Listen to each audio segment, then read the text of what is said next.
Hey y'all, and welcome back to Growing with Ray. In today's video, you guys, I have raised beds that I need to go ahead and get filled up, but I want to show y'all the method in which I'm going to be using in order to save me some coin right now, and then as time progresses we can add more to it to make sure the beds are going to be at optimal performance.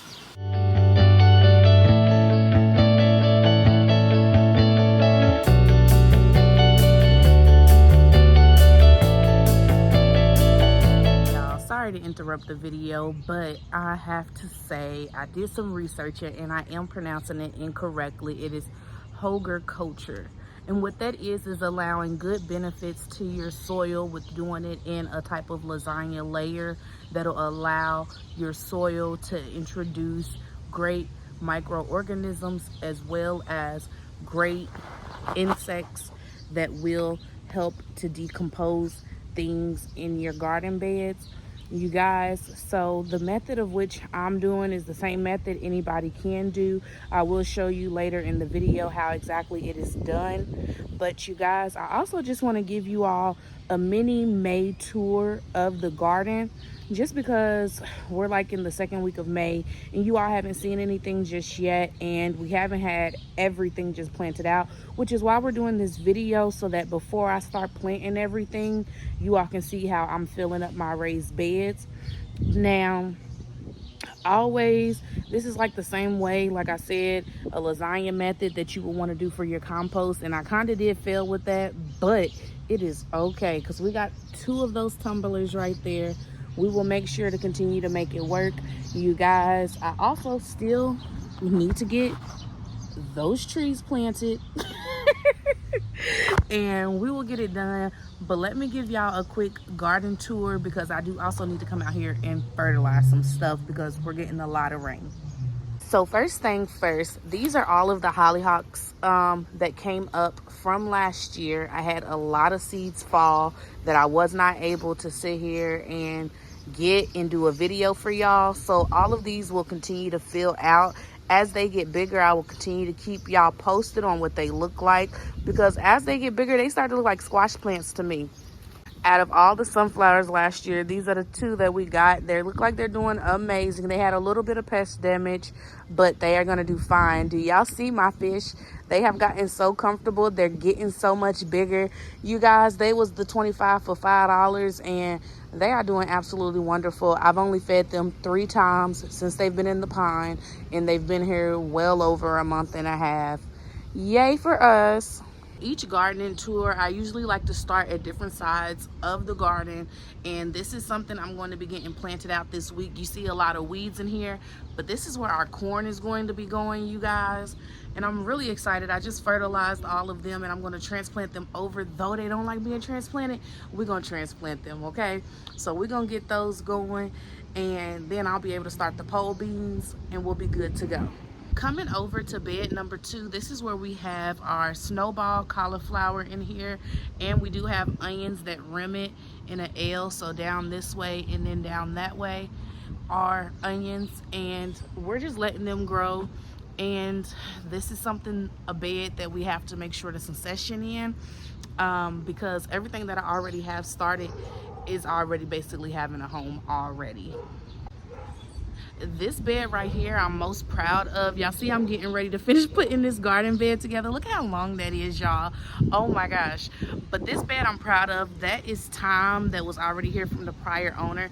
This is my chamomile. I have been plucking off the flowers, and I've actually been debating on if I'm even going to keep this here, because this year I got aphids on it and I don't know why. We got more thyme here. We have a rosemary here. We have parsley in that corner and sage in that corner, which is another reason why I'm thinking about trimming this back so that it doesn't shade out the sage. This is lavender, y'all, and it is on its 2nd year, so it is getting ready to start blooming. I am really excited about that, you guys. I've seen a lot of cool recipes, and this is a perennial in my area. A lot of the areas that died back are now like covered up to where you can barely tell, or I got new growth on that went to sleep. Right here, I do have a fig. It's an Olympian fig that I added. It's looking a little sad, but I did add my fertilizer and everything like that. It ain't even been in the ground for a week.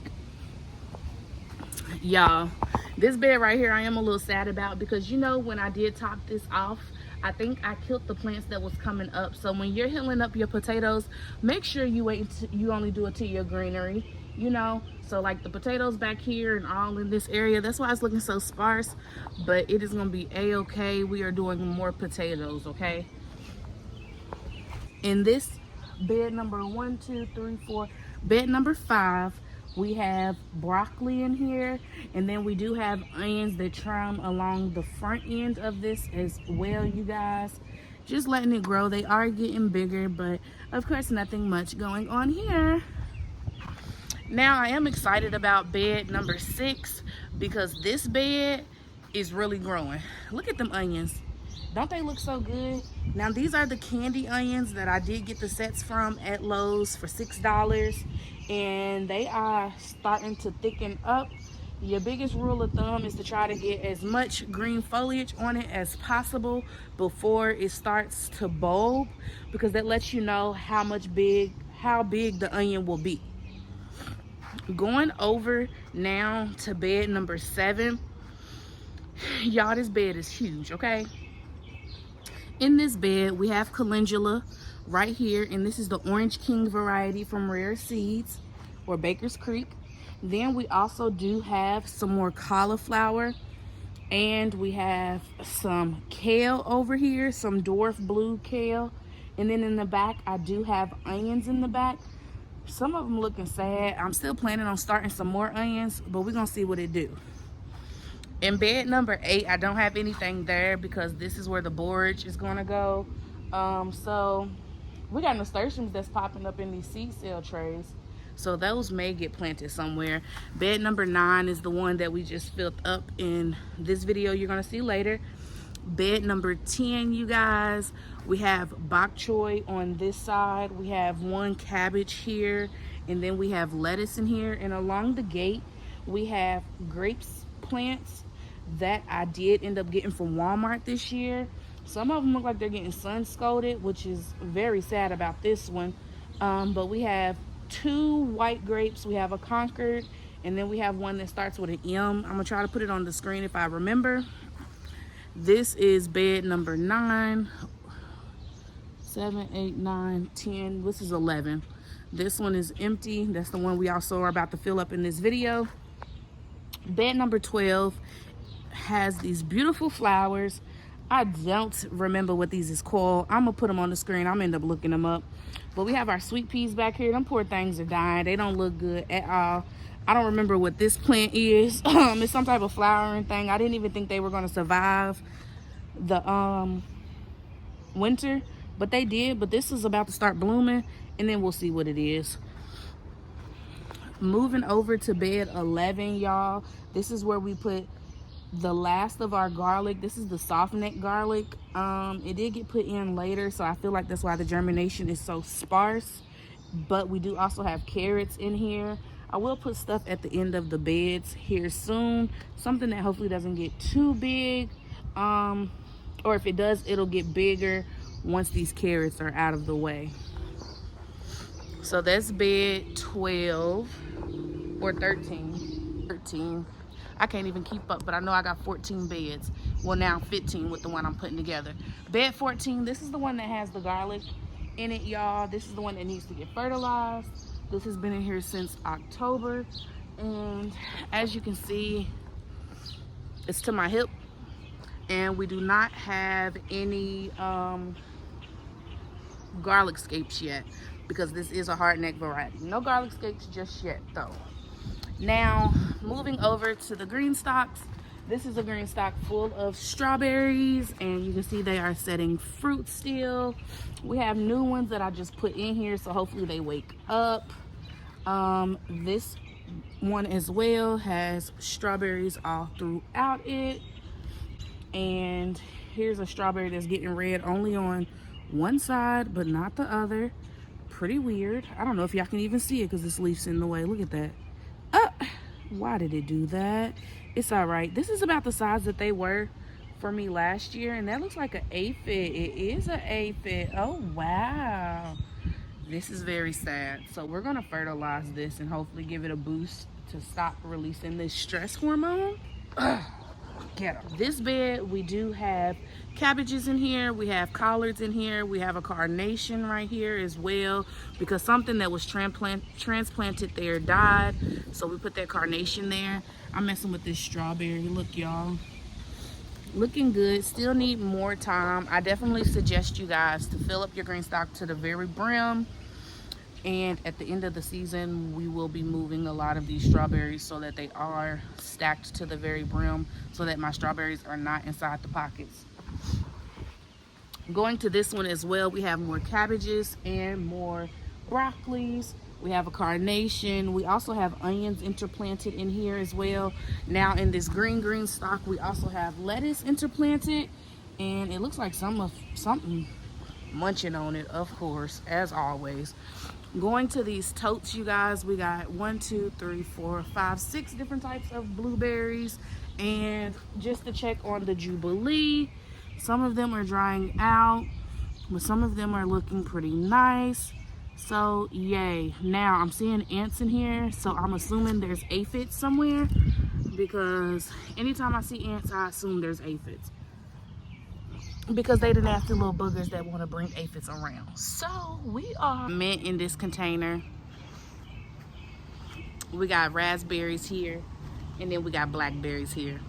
Now back to the video. Been here a while. This is my newest bed, one of them at least. I have one that I'm still in the process of putting together, but y'all, this is one of my newest beds, and I did go ahead and lay this down in the fall. So unfortunately, I do have some weeds coming through the bottom, but anytime I get a chance, I just pick through them and I go ahead and just let them pass away on this tarp landscape fabric that I got right here.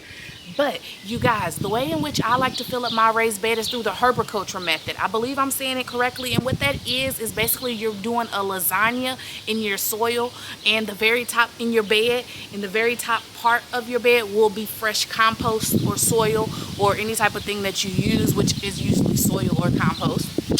So at the very bottom, you guys, we are going to be putting logs. I've been putting kitchen scraps in here as well, you guys, and I'll continue to do that. So I'm gonna go ahead and put some more of my logs in here, which is either from tree branches that I've cut down in the spring or in the fall for plants that I've probably pruned as well. I'm gonna get some material out of my compost bins that haven't broken down yet. They're gonna go in here as well. But y'all, this right here is literally my sunflowers from last year. They dry out, and I mean, if you take care of them really well, they can actually be a stake for something in the yard. But we're gonna put it in here because they become very hollow once they're dried out. So we're gonna keep stacking that in here, and then I'll show you what level 2 is of what I'll be doing.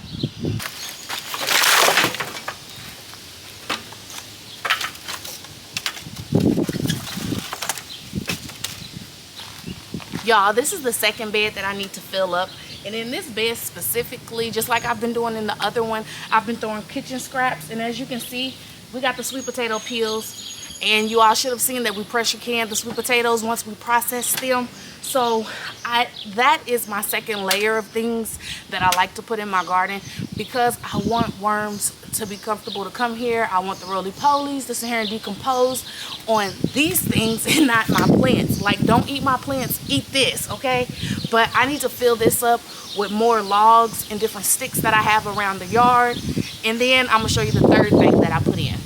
All right, y'all, so y'all can see that these are dang near filled already, you guys. So in my compost bin, I did end up having holy basil in there. I'm gonna put the thing over my head or whatnot of the holy basil, you guys. But look at how high up this is now filled. And yes, there is gaps, but this is where the next item comes into play. So the last thing I'm going to be putting in here is paper shreds, y'all. So this is something that you may have to think about, but you can definitely ask around for people that got oatmeal in your family, something like that, you know, so they don't feel like you weird. If you ever shred papers for people, this is what we're going to then put on top, and then we're going to water in the beds, you guys. So we're basically doing like an in-ground composting system on your beds, and for that first 2 years, you know, that's just good things that's going to be broken down and to give the nutrition needed for your plants. and to invite all of those things in your soil to sit here and stay there and make it their home, because you want earthworms in your soil, you know, you want different type of microbes in there as well. So that's what this is for. Then we're going to get everything watered in, and after that we'll be able to top it off with soil, you guys.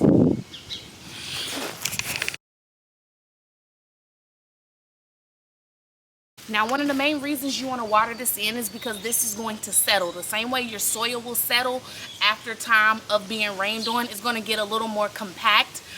So that's exactly why I'm sitting here and going to water this. I know we're also going to have some rain coming. As y'all can see, it's not a lot of paper in here. It was probably just one load of this. I have more papers and mail and old things like that to shred so that I can get not only this bed filled, but that other one as well, you guys. But with that, all you got to do is add your soil, and then that's something cost efficient, budget friendly, and then next year you just buy a few more soil bags or get compost, top it off. But I know I'm getting a big drop of compost because this is the same method I used for some of my beds, well, for all of my beds last year, except for the ones that were already here. And we're just going to top those off once a lot of these brassicas come up. So yeah, if you all enjoyed this video, give me a thumbs up, like, share, and subscribe. I definitely do thank you always for spending the time with me today. Until next time, God bless you. Bye.